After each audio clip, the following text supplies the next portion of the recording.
Hi ಮಕ್ಕಳೇ, ಎಲ್ರಿಗೂ ನಮಸ್ಕಾರ. ನಾನು ನಿಮ್ಮ ಪ್ರೀತಿಯ ರಾಕೇಶ್ ಸರ್. ಎಲ್ರಿಗೂ ಅಕ್ಷರ್ ಕ್ರಿಯೇಷನ್ಗೆ ಸ್ವಾಗತ, ಸುಸ್ವಾಗತ. ಮಕ್ಕಳೇ, ದ್ವಿತೀಯ PUC ಇತಿಹಾಸ ವಿಷಯಕ್ಕೆ ಸಂಬಂಧಿಸಿದ ಹಾಗೆ 1 ಅಂಕದ ಪ್ರಶ್ನೋತ್ತರ ಸರಣಿಯನ್ನು ಇದಾಗಲೇ ಆರಂಭಿಸಿದ್ದೇನೆ. ಅದರಲ್ಲಿ ಈಗಾಗಲೇ 4 ಭಾಗಗಳನ್ನು ನೋಡಿದ್ದೇನೆ. ಇವತ್ತು 5ನೇ ಭಾಗವನ್ನು ನೋಡೋಣ. ಅದರಲ್ಲಿ ಕುಶಾನರು ಮತ್ತು ಗುಪ್ತರು ಅನ್ನುವಂತಹ ಲೆಸನ್ನಲ್ಲಿ ಬರುವಂತಹ 1 ಅಂಕದ ಪ್ರಶ್ನೆಗಳು ಮತ್ತು ಅದರ ಉತ್ತರಗಳನ್ನು ನೋಡ್ತಾ ಹೋಗೋಣ. ಅದರಂತೆ ಮೊದಲಿನ ಪ್ರಶ್ನೆ, ಕುಶಾನರ ಮೂಲ ಸ್ಥಳ ಯಾವುದು? Which was the original home of the Kushanas? So ಕುಶಾನರು ಎಲ್ಲಿಂದ ಬಂದವರು? ಚೀನಾದಿಂದ ಬಂದಂಥವ್ರು ಅಲ್ವಾ. ಚೀನಾದ ಯುಚಿ ಅನ್ನುವಂತಹ ಪಂಗಡಕ್ಕೆ ಸೇರಿದವರು ಕುಶಾನರು ಅಲ್ವಾ. ಎಸ್. ಸೊ ಕುಶಾನರ ಮೂಲ ಸ್ಥಳ ಯಾವುದು ಹಾಗಾದರೆ? China was the original home of the Kushanas. Next, second question, ಕುಶಾನರ ಮೊದಲ ಅರಸ ಯಾರು? ಅಥವಾ who was the founder of Kushanas or who was the first ruler of the Kushanas? The first king of the Kushana was Kujal Kadphises ಅದಲ್ವಾ. Kujula Kadphises. So ಆತನೇ ಕುಶಾನರ ಮೊದಲ ಅರಸ ಅಥವಾ ಸ್ಥಾಪಕ ಅಂತೇಳಿ ಆತನನ್ನು ಕರೆಯಲಾಗುತ್ತೆ. ನೆಕ್ಸ್ಟು, ಕುಶಾನರ ಪ್ರಸಿದ್ಧ ದೊರೆ ಯಾರು ಅಂತ. ಸೊ ಕುಶಾನರಲ್ಲಿ ಅತ್ಯಂತ ಶ್ರೇಷ್ಠ ದೊರೆ ಯಾರಪ್ಪ ಅಂದರೆ ಅವನೇ Kanishka was the greatest king of Kushanas. ಕುಶಾನರ ಅತ್ಯಂತ ಪ್ರಸಿದ್ಧ ದೊರೆ ಯಾರು? ಕಾನಿಷ್ಕ. ನೆಕ್ಸ್ಟ್ ಕ್ವಶನ್, ಕಾನಿಷ್ಕನನ್ನು ಸೋಲಿಸಿದ ಚೀನಿ ಸೇನಾನಿಯನ್ನು ಹೆಸರಿಸಿ ಅಂತೇಳಿ. ಓಕೆನಾ. ನೇಮ್ ದ ಚೀನಿ ಜನರಲ್ ಹೂ ಡಿಫೀಟೆಡ್ ಕಾನಿಷ್ಕನನ್ನು ಸೋಲಿಸಿದವನು ಯಾರಪ್ಪ ಅಂದರೆ ಪಾಂಚೌ ಅನ್ನುವಂಥದ್ದು. ಪಾಂಚೌ ವಾಸ್ ದ ಚೀನಿ ಜನರಲ್ ಹೂ ಡಿಫೀಟೆಡ್ ಕಾನಿಷ್ಕನನ್ನು ಆತ ಸೋಲಿಸ್ತಾನೆ. ಸೊ ಇದು ತುಂಬಾ ಇಂಪಾರ್ಟೆಂಟ್. ನೆಕ್ಸ್ಟ್ ಕ್ವಶನ್, ಕಾನಿಷ್ಕನ ರಾಜಧಾನಿ ಯಾವುದಾಗಿತ್ತು ಅಂದರೆ that is Purushapura was the capital of ಕಾನಿಷ್ಕನ ರಾಜಧಾನಿ ಯಾವುದಾಗಿತ್ತು? ಪುರುಷಪುರ. ಅದನ್ನು ಈಗ ಏನಂತ ಕರೀತಾರೆ? ಪೇಶಾವರ ಅಂಥೇಳಿ ಕರೀತಾರೆ. ನೆಕ್ಸ್ಟ್, ಕಾನಿಷ್ಕನು ಬೌದ್ಧ ಧರ್ಮ ಸ್ವೀಕರಿಸಲು ಪ್ರಭಾವ ಬೀರಿದವರು ಯಾರು? ಹೂ ಇನ್ಫ್ಲುಯೆನ್ಸೆಡ್ ಕಾನಿಷ್ಕ ಟು ಎಂಬ್ರಾಸ್ ಬುದ್ಧಿಸಮ್? ಎಸ್, ನಮಗೆ ಗೊತ್ತಿದ್ದ ಹಾಗೆಯೇ ಕಾನಿಷ್ಕ ಬೌದ್ಧ ಧರ್ಮವನ್ನು ಸ್ವೀಕರಿಸಿ ಬೌದ್ಧ ಧರ್ಮವನ್ನು ಪ್ರಚಾರಗೊಳಿಸುವಂತಹ ಕ್ರಮವನ್ನು ಆತ ಕೈಗೊಳ್ತಾನೆ. ಅದಕ್ಕೋಸ್ಕರ ಹಲವಾರು ಕ್ರಮಗಳನ್ನು ಆತ ಕೈಗೊಂಡಿದ್ದನ್ನು ನಾವು ಗುರುತಿಸ್ಬೋದು. ಹಾಗಾದರೆ ಅವನು ಬೌದ್ಧ ಧರ್ಮ ಸ್ವೀಕರಿಸುವಂತೆ ಪ್ರಭಾವ ಬೀರಿದವರು ಯಾರಪ್ಪ ಅಂದರೆ ದಟ್ ಈಸ್ ಅಶ್ವಘೋಷ. He was one of the Buddhist saint who Ashwagosha who influenced Kanishka to embrace Buddhism. ಬೌದ್ಧ ಧರ್ಮ ಸ್ವೀಕರಿಸೋದಕ್ಕೆ ಅಶೋಕನ ಮೇಲೆ ಪ್ರಭಾವವನ್ನು ಬೀರ್ತಾನೆ. ನೆಕ್ಸ್ಟ್ ಕ್ವಶನ್, ಕುಶಾನರು ಮೂಲತಃ ಡ್ಯಾಶ್ ಜನಾಂಗಕ್ಕೆ ಸೇರಿದವರು ಅಂತೇಳಿ. The Kushana originally belongs to the dash race. Already I said that they belongs to Yuchi ಅನ್ನುವಂತಹ ಬುಡಕಟ್ಟಿಗೆ ಸೇರಿದಂಥವ್ರು ಯಾರಾಗಿದ್ದರು? ಕುಶಾನರಾಗಿದ್ದರು. ಎಸ್. ನೆಕ್ಸ್ಟ್, ಕಾನಿಷ್ಕನು ಯಾವ ಚೀನಿ ಸೇನಾನಿಯನ್ನು ಸೋಲಿಸಿದನು? ಮೊದಲು ನೋಡಿದ್ವಿ ಯಾವ ಚೀನಿ ಸೇನಾನಿಯಿಂದ ಸೋಲಲ್ಪಟ್ಟ ಅಂಥೇಳಿ. ಸೊ ಅವನು ಯಾರು? ಪಾಂಚೌ ಅಂಥೇಳಿ ನೋಡಿದ್ವಲ್ವಾ. ಎಸ್. ಸೊ ಇಲ್ಲಿ ಕಾನಿಷ್ಕನು ಯಾವ ಚೀನಿ ಸೇನಾನಿಯನ್ನು ಸೋಲಿಸ್ದ ಅಂಥೇಳಿ. ಸೊ ಅವನೇ ಪಾಂಚಿಯಾಂಗ್ ಅನ್ನುವಂಥವನನ್ನು. ಓಕೆನಾ. ಪಾಂಚಿಯಾಂಗ್ he was also one of the Chini general. Kanishka defeated him. Kanishka ಈತನನ್ನು ಸೋಲಿಸ್ತಾನೆ. ಎಸ್. ನೆಕ್ಸ್ಟ್ ಕ್ವಶನ್, 4ನೇ ಬೌದ್ಧ ಮಹಾಸಮ್ಮೇಳನದ ಅಧ್ಯಕ್ಷತೆಯನ್ನು ಯಾರು ವಹಿಸಿದ್ರು ಅಂತ. So who presided over the 4th Buddhist council? Who? That is Vasumitra. Already we have the knowledge that during the period of Kanishka, the 4th Buddhist Council was held. 4ನೇ ಬೌದ್ಧ ಸಮ್ಮೇಳನ ಯಾರ ಕಾಲದಲ್ಲಿ ನಡೆಯುತ್ತೆ? ಕಾನಿಷ್ಕನ ಕಾಲದಲ್ಲಿ. ಸೊ ಆ 4ನೇ ಬೌದ್ಧ ಮಹಾಸಮ್ಮೇಳನದ ಅಧ್ಯಕ್ಷತೆಯನ್ನು ವಹಿಸಿದವರು ಯಾರಪ್ಪ ಅಂದರೆ ಅವರೇ Vasumitra presided over the 4th Buddhist council. Next, ಭಾರತದ ಉಪಖಂಡದ ಹೊರಗೆ ಭೂಪ್ರದೇಶ ಹೊಂದಿದ ಮೊದಲ ಭಾರತೀಯ ಅರಸ ಯಾರು ಅಂತೇಳಿ. ಸೊ ಭಾರತದ ಉಪಖಂಡದ ಹೊರಗೆ ಭೂಪ್ರದೇಶ ಹೊಂದಿದ ಮೊದಲ ಭಾರತೀಯ ಅರಸ ಯಾರಪ್ಪ ಅಂದರೆ ಅವನೇ Kanishka. Kanishka was the first Indian ruler who established territories outside the Indian subcontinent. Outside the Indian subcontinent, it's very important. ನೋಡಿ, ಭಾರತದ ಉಪಖಂಡದ ಹೊರಗೆ ತನ್ನ ಸಾಮ್ರಾಜ್ಯವನ್ನು ಸ್ಥಾಪನೆ ಮಾಡಿದಂತಹ ಭಾರತದ ಮೊದಲ ದೊರೆ ಯಾರಪ್ಪ ಅಂದರೆ ಅದು ಕಾನಿಷ್ಕ. ಎಸ್, ನೆಕ್ಸ್ಟ್ ಗುಪ್ತ ಸಂತತಿಯ ಸ್ಥಾಪಕ ಯಾರು? ಸೊ ಇಲ್ಲಿ ಇದುವರೆಗೆ ನಾವು ಕುಶಾನರ ಕಾಲಕ್ಕೆ ಸಂಬಂಧಿಸಿದಂತಹ ಪ್ರಶ್ನೆಗಳನ್ನು ನೋಡಿದ್ವಿ. ನೆಕ್ಸ್ಟ್ ನಾವು ನೋಡಬೇಕಾದದ್ದು ಗುಪ್ತರ ಕಾಲಕ್ಕೆ ಸಂಬಂಧಿಸಿದ ಹಾಗೆ ಗುಪ್ತ ಸಂತತಿಯ ಸ್ಥಾಪಕ ಯಾರಪ್ಪ ಅಂದರೆ ಅವನೇ Srigupta. Srigupta was the founder of Gupta dynasty. Was the founder of Gupta dynasty? Srigupta. Yes, next Gupta ಶಕೆ ಯಾವಾಗ ಆರಂಭವಾಯಿತು ಅಂಥೇಳಿ. ಓಕೆನಾ?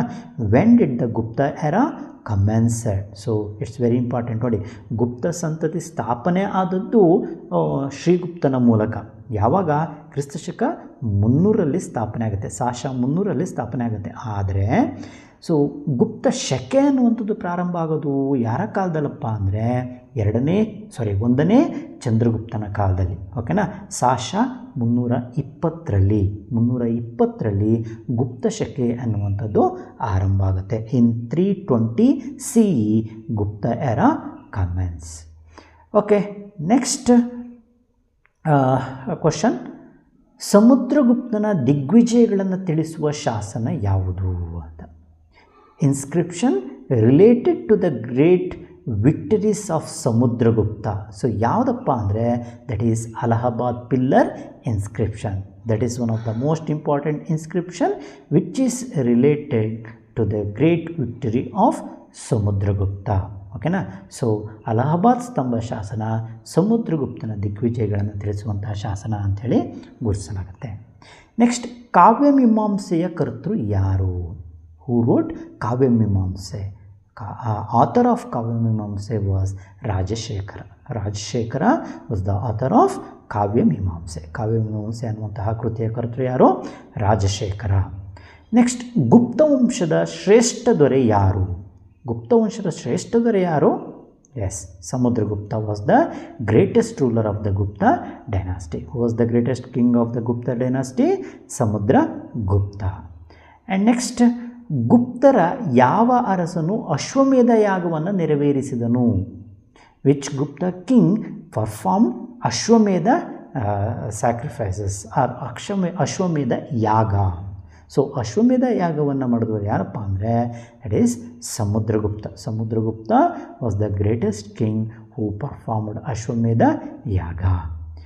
ಎಸ್, ನೆಕ್ಸ್ಟ್ ಕ್ವಶನ್, ಕವಿರಾಜ ಎಂಬ ಬಿರುದನ್ನು ಹೊಂದಿದ್ದವರು ಯಾರು? ಕವಿರಾಜ ಅನ್ನುವಂತಹ ಬಿರುದು, who had the title Kaviraja. So that is Samudragupta only. Samudragupta had the title Kaviraja. Kaviraja ಅನ್ನುವಂತಹ ಬಿರುದು ಆತನಿಗೆ ಇತ್ತು. ನೆಕ್ಸ್ಟ್, ಶಾಕುಂತಲ ನಾಟಕವನ್ನು ರಚಿಸಿದವರು ಯಾರು? ಶಾಕುಂತಲ ನಾಟಕ, ಹೂ ರೋಟ್ ಶಾಕುಂತಲ? ಶಾಕುಂತಲ ನಾಟಕವನ್ನು ರಚಿಸಿದವರು ಯಾರು? ಒನ್ನಲ್ಲಿ ಕಾಳಿದಾಸ. Kalidasa was wrote Shakuntala. ಶಾಕುಂತಲ ಅನ್ನುವಂತಹ ಕೃತಿಯನ್ನು ಆತ ರಚಿಸ್ತಾನೆ. ನೆಕ್ಸ್ಟ್, ಆರ್ಯಭಟೀಯವನ್ನು ಬರೆದವರು ಯಾರು? So that is also one of the most important work. It was written by Aryabhata. Aryabhata Aryabhatiya ಅನ್ನುವಂತಹ ಕೃತಿಯನ್ನು ಆತ ರಚಿಸ್ತಾನೆ. ಎಸ್, ನೆಕ್ಸ್ಟ್ ಕ್ವಶನ್, ವಿಕ್ರಮಾದಿತ್ಯ ಎಂಬ ಬಿರುದನ್ನು ಹೊಂದಿದ್ದವರು ಯಾರು? ವಿಕ್ರಮಾದಿತ್ಯ ಅನ್ನುವಂಥ ಬಿರುದು ಯಾರಿಗಿತ್ತಪ್ಪ ಅಂದರೆ 2ನೇ ಚಂದ್ರಗುಪ್ತನಿಗೆ ಇತ್ತು. Chandragupta second had the title Vikramaditya. Vikramaditya ಅನ್ನುವಂಥ ಬಿರುದು ಯಾರಿಗಿತ್ತು? 2ನೇ ಚಂದ್ರಗುಪ್ತನಿಗೆ ಇತ್ತು. ನೆಕ್ಸ್ಟ್, ಅಮರಕೋಶವನ್ನು ಬರೆದವರು ಯಾರು? Amarakosha it was written by Amarasimha. Amarasimha wrote Amarakosha. Amarakosha ಅನ್ನುವಂಥ ಕೃತಿಯನ್ನು ಅಮರಸಿಂಹ ಬರೀತಾನೆ. ನೆಕ್ಸ್ಟ್, ಬೃಹತ್ ಸಂಹಿತೆಯನ್ನು ಬರೆದವರು? Brihat Samhita is also one of the most important work. So it was written by Varahamihira. Varahamihira ಅನ್ನುವಂಥವನು ಬೃಹತ್ ಸಂಹಿತೆ ಅನ್ನುವಂತಹ ಕೃತಿಯನ್ನು ರಚಿಸ್ತಾನೆ. ನೆಕ್ಸ್ಟ್, ಲಾಸ್ಟ್ ಕ್ವಶನ್ ಈ ವಿಡಿಯೋದು. ಸೊ ಅದೇ ಫೋಕೋಕಿಯನ್ನು ಬರೆದವರು ಯಾರು ಅಂತ. Fokoki, the work Fokoki was written by Fahien. Fahien ಅನ್ನುವಂಥವನು ನಿಮಗೆಲ್ಲರಿಗೂ ಗೊತ್ತು, ಇವನೊಬ್ಬ ಚೀನಿ ಯಾತ್ರಿಕ. ಫಾಹಿಯಾನ್ ಯಾರು ಅಂಥೇಳಿ ನಾವು ಕೇಳ್ತಾರೆ. ಸೊ ಫಾಹಿಯಾನ್ ಯಾರಪ್ಪ ಅಂದರೆ ಅವನೊಬ್ಬ ಚೀನಿ ಯಾತ್ರಿಕ. 2 ಅಂಕದಲ್ಲಿ ಬರುತ್ತೆ. ಫಾಹಿಯಾನ್ ಯಾರು, ಅವನು ಬರೆದ ಕೃತಿ ಯಾವುದು ಅಂತೇಳಿ ಕೇಳ್ತಾರೆ. Fahien was one of a ಚೀನಿ traveller who visited to India to visit some holy places of Buddhism. ಬೌದ್ಧ ಧರ್ಮದ ಪವಿತ್ರ ಸ್ಥಳಗಳಿಗೆ ಭೇಟಿ ನೀಡೋದಕ್ಕೋಸ್ಕರನೇ ಆತ ಭಾರತಕ್ಕೆ ಬರ್ತಾನೆ ಅಂತ. ಸೊ ಅವನು ರಚಿಸಿದಂತಹ ಕೃತಿ ಯಾವುದಪ್ಪ ಅಂದರೆ ಫೋ ಕೋ ಕಿ ಅನ್ನುವಂತಹ ಕೃತಿಯನ್ನು ಆತ ರಚಿಸ್ತಾನೆ. ನೆಕ್ಸ್ಟ್ ಪ್ರಶ್ನೆ, ಕಿರಾತಾರ್ಜುನೀಯಂದ ಲೇಖಕನನ್ನು ಹೆಸರಿಸಿ. ಸೊ ಕಿರಾತಾರ್ಜುನೀಯಂ ಕೃತಿಯನ್ನು ರಚಿಸಿದವರು ಯಾಪ್ಪ ಅಂದರೆ ಭಾರವಿ. ಭಾರವಿ ರೋಟ್ ಕಿರಾತಾರ್ಜುನೀಯಂ. ಓಕೆನಾ. Name the author of Kiratarjuniyam ಅಂತೇಳಿ ಕೇಳಿದ್ರೆ that is Bharavi was the author of Kiratarjuniyam. Next, ಭಾರತದ ವೈದ್ಯಶಾಸ್ತ್ರದ ಪಿತಾಮಹನೆಂದು ಯಾರನ್ನು ಕರೀತಾರೆ? ಎಸ್, ವೆರಿ ಇಂಪಾರ್ಟೆಂಟ್ ಇದು ಕ್ವಶನ್ನು. ಓಕೆನಾ. So who is called as the father of Indian medicine ಅಂತೇಳಿ ಪ್ರಶ್ನೆ ಬರುತ್ತೆ. ಸೊ ಯಾರಪ್ಪ ಅಂದರೆ that is Dhanvantri. Dhanvantri called as the father of Indian medicine. ಧನ್ವಂತ್ರಿಯನ್ನು ಭಾರತದ ವೈದ್ಯಶಾಸ್ತ್ರದ ಪಿತಾಮಹ ಅಂಥೇಳಿ ಕರೆಯಲಾಗುತ್ತೆ. ನೆಕ್ಸ್ಟ್, ಗುಪ್ತರ ಕಾಲದ ಕಬ್ಬಿಣದ ಸ್ತಂಭ ಕಂಡುಬಂದಿರುವುದು ಇಲ್ಲಿ ಅಂತ. ಸೊ ಗುಪ್ತರ ಕಾಲಕ್ಕೆ ಸಂಬಂಧಿಸಿದ ಹಾಗೆ ಕಬ್ಬಿಣ ಸ್ತಂಭ ಎಲ್ಲಿ ಕಂಡುಬರುತ್ತಪ್ಪ ಅಂದರೆ ಮೆಹರೌಲಿಯಲ್ಲಿ. An iron pillar of the Gupta period was founded in Mehrauli. Mehrauli ಅನ್ನುವಂತಹ ಸ್ಥಳದಲ್ಲಿ ನಾವು ಗುರುತಿಸ್ಬೋದು. ನೆಕ್ಸ್ಟ್, ಅಲಹಾಬಾದ್ ಸ್ತಂಭ ಶಾಸನವನ್ನು ರಚಿಸಿದವರು ಯಾರು? ಓಕೆನಾ. ಹೂ was the author of Allahabad pillar inscription. So Allahabad ಸ್ತಂಭ ಶಾಸನವನ್ನು ರಚಿಸಿದವರು ಯಾರಪ್ಪ ಅಂದರೆ ಹರಿಸೇನ. ನನಗೆ ಗೊತ್ತಿದ್ದಾಗೆ ಅಲಹಾಬಾದ್ ಸ್ತಂಭ ಶಾಸನ ಯಾರ ಸಾಧನೆಯ ಬಗ್ಗೆ ಉಲ್ಲೇಖ ಮಾಡುತ್ತೆ? ಸಮುದ್ರಗುಪ್ತನ ಬಗ್ಗೆ ಉಲ್ಲೇಖ ಮಾಡುವಂತಹ ಒಂದು ಶಾಸನ. ಸೊ ಅದನ್ನು ರಚಿಸಿದವನು ಯಾರಪ್ಪ ಅಂದರೆ ಸಮುದ್ರಗುಪ್ತನ ಆಸ್ಥಾನ ಕವಿಯಾದಂತಹ Harisena. Harisena was the court poet of Samudragupta. he only edited that Allahabad pillar inscription. So he is called as the author of Allahabad pillar inscription. Allahabad ಸ್ತಂಭ ಶಾಸನವನ್ನು ರಚಿಸಿದವನು ಅಂತೇಳಿ ಆತನನ್ನು ಕರೆಯಲಾಗುತ್ತೆ. ಸೊ ಇದಿಷ್ಟು ಈ ಕುಶಾನರು ಮತ್ತು ಮೌರ್ಯರಿಗೆ ಸಂಬಂಧಿಸಿದಂತಹ ಪ್ರಮುಖ ಪ್ರಶ್ನೆಗಳು, ಕುಶಾನರು ಮತ್ತು ಗುಪ್ತರಿಗೆ ಸಂಬಂಧಿಸಿದಂತಹ ಪ್ರಮುಖ ಪ್ರಶ್ನೆಗಳು. ಸೊ ಇವಿಷ್ಟು ಪ್ರಶ್ನೆಗಳನ್ನು ಓದ್ಕೊಂಡ್ರೆ ನಿಮಗೆ ಆಲ್ಮೋಸ್ಟ್ ಎಲ್ಲ ಪ್ರಶ್ನೆಗಳು ಕೂಡ ಅಲ್ಲಿ ಕವರ್ ಆದಂಗೆ ಆಗುತ್ತೆ. ಸೊ ಇದು ನಿಮಗೆ ಇಷ್ಟ ಆದರೆ ಬೇರೆಯವರಿಗೂ ಕೂಡ ಶೇರ್ ಮಾಡಿ ಅಂತೇಳಿ ಕೇಳ್ಕೊಳ್ತಾ, ಮುಂದಿನ ವಿಡಿಯೋದಲ್ಲಿ ಮತ್ತೊಮ್ಮೆ ನಿಮ್ಮನ್ನು ಭೇಟಿ ಆಗ್ತೇನೆ. ಅಲ್ಲಿಯವರೆಗೆ ಎಲ್ರಿಗೂ ಕೂಡ ನಮಸ್ಕಾರ.